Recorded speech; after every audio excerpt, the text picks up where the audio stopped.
Bem-vindos ao CâmaraCast, o podcast da Câmara de Vereadores de Itapema. Hoje ao meu lado a Michele e a Cleide, tudo bem? Tudo bem. Elas que vieram aqui trouxeram para a Câmara de Vereadores o seminário sobre masculinidades e grupos reflexivos para homens que cometeram violência contra a mulher. Então, primeiro, eu gostaria que vocês se apresentassem. Eu sou a Michele, eu trabalho no Tribunal de Justiça, na coordenadoria das mulheres em situação de violência e também atuo como pesquisadora no grupo de pesquisa à margem da UFSC, facilitando e na supervisão dos grupos reflexivos para os homens autores de violência. E você, Cleide? Eu sou assistente social de formação, professora universitária, professora do Departamento de Serviço Social da FURB. E junto com o professor Ricardo, nós temos um projeto que se chama Profs Cleide e Ricardo, onde que a gente trabalha especificamente com palestras, formações do método Grupos Reflexivos na Prática. E quando a gente fala, então, sobre esse tema, grupo reflexivos para homens que cometeram violência, assim, eu acho que causa um estranhamento quando vocês chegam com esse tema, Então, pode ser qualquer uma de vocês duas explicar pra gente o que é isso, o que é esse grupo, O que se faz num grupo reflexivo para homens? O grupo reflexivo ele é um espaço de reflexão, com uma ideia principal de que os homens pensem as práticas de violência e desvinculem isso do sentido do que é ser homem.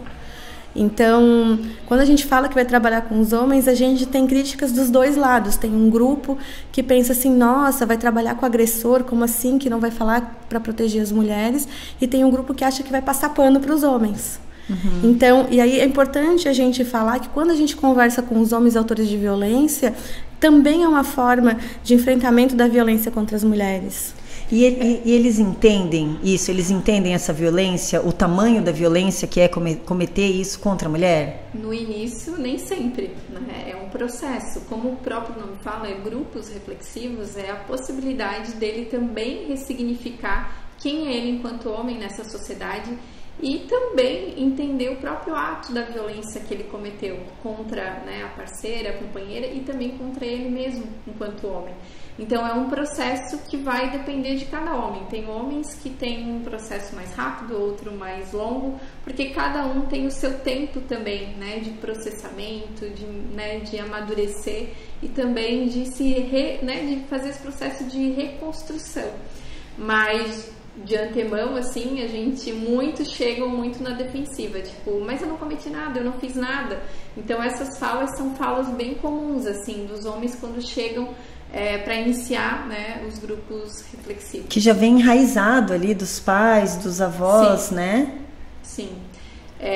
O que a gente conversou bastante hoje aqui, com o pessoal aqui de Itapema, no seminário, é que toda a questão, do machismo, a própria questão teórica, Michele, das masculinidades, e principalmente o machismo, ele é estrutural. Então, é algo que está enraizado na sociedade, pensando nos aspectos econômicos, políticos, sociais, institucionais, como que eu sou constituída enquanto sujeito, Então, ele é muito amplo para do dia para a noite ser desconstruído. É um processo realmente, E eles juntam masculinidade com machismo? Sim, é bem comum ter essa confusão, Acho que a masculinidade é como eu exerço o sentido do que é ser homem para mim, que é diferente do que é homem. Homem, geralmente, a gente está atribuindo ali, pode ser também, falo masculinidade, é homem, Falo mulher, é feminino. Uhum. Mas existem coisas de masculinidades que as mulheres também podem reproduzir. Então eles têm essa confusão, mas o machismo é diferente também, porque daí o machismo é uma prática de construção social, que está vinculado mais com a ideia patriarcal da nossa sociedade. Por mais que a gente tenha lei de proteção com as mulheres, a gente tenha lá na Constituição essa ideia da igualdade entre homens e mulheres, a sociedade ainda continua com essas práticas machistas e patriarcais bastante enraizadas, e é por isso que para eles é muito difícil se reconhecerem como homens que cometem violência. Assim como as próprias mulheres têm dificuldade de se ver em situação de violência, porque está muito naturalizado. Isso é coisa de homem, isso é coisa de mulher. É normal, natural, entre aspas, que o homem faça alguma coisa e haja com raiva, ele cometa atos de violência, sem que isso desmereça ele quanto homem, assim. E as mulheres machistas também? Vocês encontram muito mulheres que acham também que aquilo não teve, não teve esse peso todo, também não foi assim? Eu costumo dizer, né, depois quiser complementar é importante, mas eu costumo dizer assim, nós mulheres, a gente vive nessa sociedade e a gente sim reproduz muitos atos machistas, né? A gente é como se fosse ali o guarda e um executor de que esse sistema se permaneça. Então, quando, por exemplo, uma mulher vai pedir uma medida protetiva, que ela se reconhece, é muito comum que a própria família dela, às vezes, o grupo de amigas, de outras mulheres, venha dizer, não, mas tem certeza, né? Olha, mas ele é um bom pai, ele é um bom marido, porque esse homem que comete a violência, ele não é aquele monstro que a gente pensa, é uma pessoa das relações, é um homem que não tem um estereótipo, né, de agressor, ele é um homem das nossas relações, que é aquele que também dá carinho, é aquele que também é o provedor da casa, às vezes, é também a pessoa que cuida com cuidado dos filhos.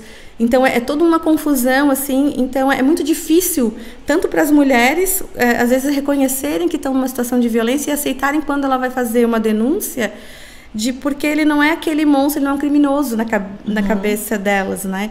E ser o companheiro, né? É o companheiro. Sim. E ser violento e ser criminoso são coisas diferentes, né? Cometer violência contra as mulheres e cometer um crime não necessariamente é sinônimo.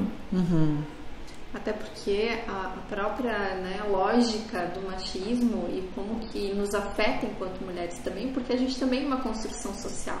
Né? Então, por ser essa construção social e a sociedade patriarcal como ela é constituída, também impõe muitas vezes esses estereótipos para que as mulheres também assumam esse lugar na sociedade. Então, a gente não está aqui para apontar o dedo, né, para a mulher que é machista, não, mas é no sentido de a gente poder refletir sobre como que a própria dinâmica faz com que a gente, às vezes, reitera e reforça o lugar da própria violência, né? Então, desconstruir a violência é algo que é responsabilidade de todos nós, né? Mas, no momento, a gente precisa chamar os homens para o debate, porque eles não estão inseridos nesse debate. Para eles entenderem, é uma reconstrução total, né? E esses grupos, eles já acontecem hoje em dia, assim. Sim. E qual que é o caminho, assim? Passa por onde até chegar num grupo desse? Quem que está fazendo esses debates, esses grupos? Então, os grupos reflexivos, eles já acontecem no Brasil como um todo, tem várias experiências. O professor Ricardo, que é o nosso, né, colega e meu parceiro no projeto, ele é referência em Santa Catarina e também no Brasil. Ele na verdade, implementou o grupo reflexivo em Blumenau através da Secretaria de Assistência Social, como sendo o primeiro, né, vinculado à política pública de assistência social. Então, é o primeiro do Brasil vinculado especificamente a uma política pública. Então, já lá em 2003. E depois tem várias outras experiências também vinculadas a ONGs, né, Michele, e também a universidades, né, que estão vinculadas a projetos de extensão. Mas, de forma geral, a gente avançou muito nos últimos anos. A Michele tem até mais precisão do levantamento que eles fizeram. Mas a gente ainda precisa avançar muito, principalmente o setor público, né, as gestões municipais precisam entender que é momento também de a gente pensar fora da caixa, enfrentar o fenômeno da violência e também utilizar os grupos reflexivos como um instrumento potente no enfrentamento dessa violência. Porque é isso, né? Ele é um instrumento, ele não é o todo, né? Ele é só uma partezinha do processo, é isso? Exatamente, assim. Na tua pergunta ali, a gente fez um mapeamento em 2020, um mapeamento nacional, junto com o Grupo Margens e o Poder Judiciário Nacional. A gente mapeou 312 grupos existentes no Brasil. Não quer dizer que a gente mapeou todos, mas foi o maior mapeamento em número de grupos encontrados do mundo.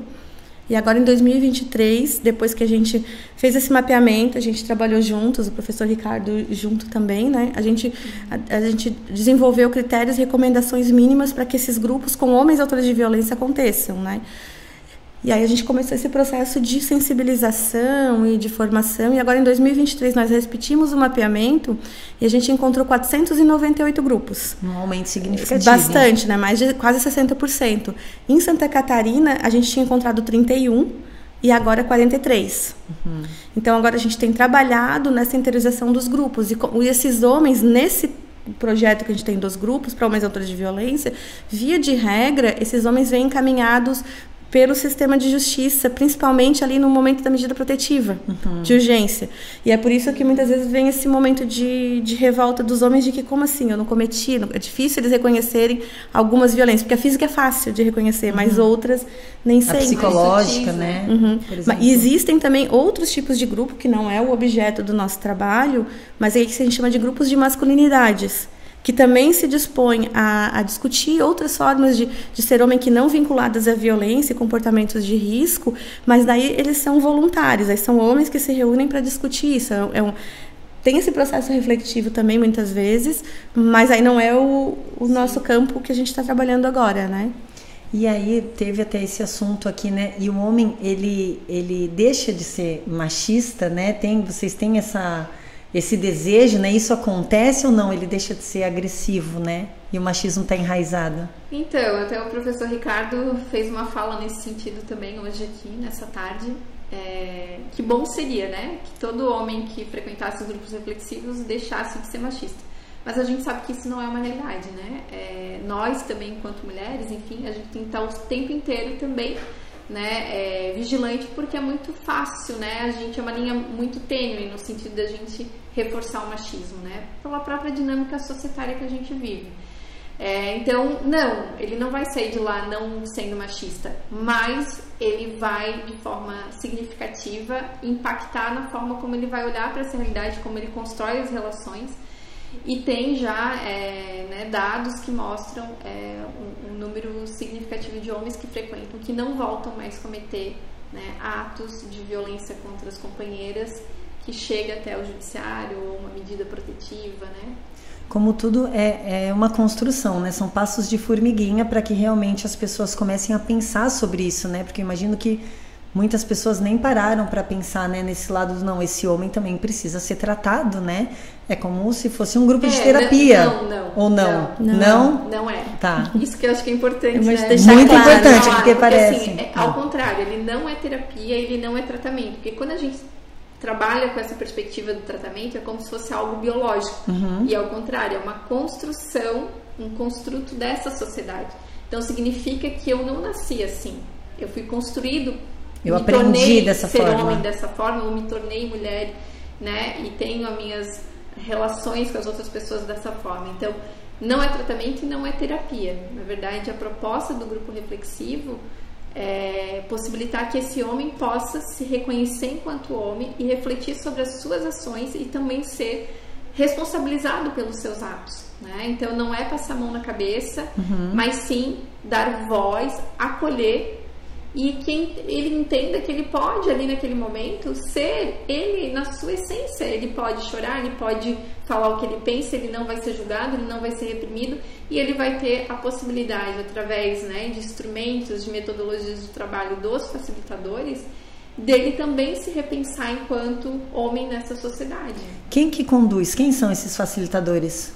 Então, via de regra, são pessoas que precisam ter uma formação em gênero, em estudos feministas e masculinidades, assim. Não tem uma profissão ideal para que seja, assim. Geralmente acaba sendo psicólogos e assistentes sociais, porque são as pessoas que têm essa formação, mas na rede, às vezes, do próprio direito também, né? Sim. Mas é importante que tenha essa formação, então, que tenha essa formação de trabalho de conhecimento de grupo e de como esse construto social, como a Cleide falou, assim, porque esses homens, a gente fala assim, esses homens, como se fossem esses homens separados dos outros homens da sociedade, mas quando a gente pensa a cidade dos homens autores de violência, logo vem na cabeça da gente ou um doente mental ou um criminoso. Então a gente quer sempre botar um CID, né, nesse homem, ou dizer que ele é muito violento para ser homem. Só que na verdade a gente é socializado para ser como a gente é. É validado isso, a lei mudou, mas a gente continua dizendo para o homem, controle a sua mulher, você é o provedor da casa, você tem que ganhar mais que a sua mulher. E aí quando ele age como a sociedade está exigindo, vem a gente, a lei diz, não, você não pode mais ser assim. Então, esse grupo é muito isso, sabe? É de eles começarem a refletir e se responsabilizar. Não, eu não preciso reproduzir o que a sociedade está me dizendo, e ele ser ele mesmo um agente de transformação. Então, eu brinco que a gente cria um triplex aí na cabeça dos homens, para eles ficarem pensando, tá, os meus amigos estão dizendo que eu tenho que ficar com a primeira menina, que o homem é pegador. Mas eu não quero, eu preciso agir desse jeito. A minha mulher quer trabalhar e eu não quero porque os meus amigos vão rir de mim. mas o que eu quero? Eu preciso querer mandar na minha mulher? Eu não posso ser uma pessoa que escuta e conversa ao invés de querer que aquela pessoa sirva as minhas vontades enquanto... Ser proprietário da pessoa, ser meu proprietário. Né? Então, esse grupo é muito nisso, né? Então, acho que é mais por aí, né? Acho que sim. Cleide, tem algo mais que tu queira pontuar, que ficou de fora, que seja importante? Olha, eu quero também agradecer o espaço de a gente estar aqui hoje em Itapema, né, com vários profissionais, né, representantes tanto governamental quanto não governamental. Acho que o nosso propósito, meu, do professor Ricardo, da Michele, né, é de fato levar, né, para o maior número de pessoas e profissionais possíveis esse debate, né, da violência, das masculinidades, né, e do foco, né, de possibilitar que mais municípios tenham grupos reflexivos acontecendo, porque a gente acredita na potência desse instrumento do grupo reflexivo no enfrentamento, né, das violências contra as mulheres, mas também para contribuir para que esse homem também possa se ressignificar, né, ele enquanto homem nessa sociedade. Muito bem. Você, Michele? Também agradecer o espaço, né, o convite que foi feito aqui pelo município de Itapema, pelo Observatório das Mulheres de Santa Catarina. É muito importante a gente discutir do porquê que a gente precisa falar com os homens e conversar com os homens sobre o papel deles no enfrentamento da violência contra as mulheres. É importante a gente ter em mente assim, de que a violência contra as mulheres não é um problema das mulheres. Uhum. Né? Se é um processo de relação, a gente tem pelo menos 2 pessoas nessa história. E geralmente as pessoas que cometem violência são homens. Então, eles precisam se conscientizar e precisam tomar uma atitude do seu local também de fala nesse enfrentamento, não de falar por nós mulheres, mas de refletir, falar com os outros homens, de que esse tipo de atitude, de comportamento não é mais aceito socialmente.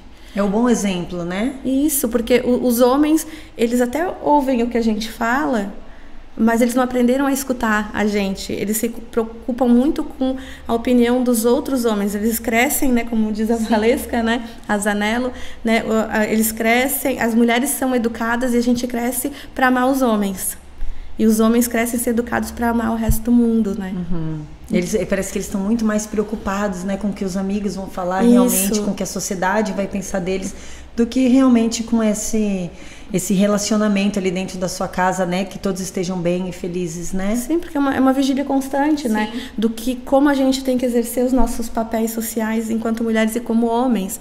E a gente pensa que, claro, o nosso começo é atuar nesses grupos onde as violências já aconteceram, né, no momento da violência doméstica ali, mas acho que fica o convite para reflexão para todos os espaços, né? Porque não é um problema das mulheres, mas é um problema da sociedade, das instituições e de cada um de nós individualmente. Muito obrigada pela participação de vocês, parabéns pelo trabalho. E eu acho que realmente muitas pessoas que vão escutar esse podcast, né, vai ter um duplex, um triplex, né, vai ficar refletindo realmente sobre esse assunto. Parabéns. Muito obrigada. Obrigada. Esse foi o CâmaraCast dessa semana. Continue nos acompanhando nas nossas redes sociais e quinta-feira tem o nosso Jornal da Câmara ao vivo. Até lá!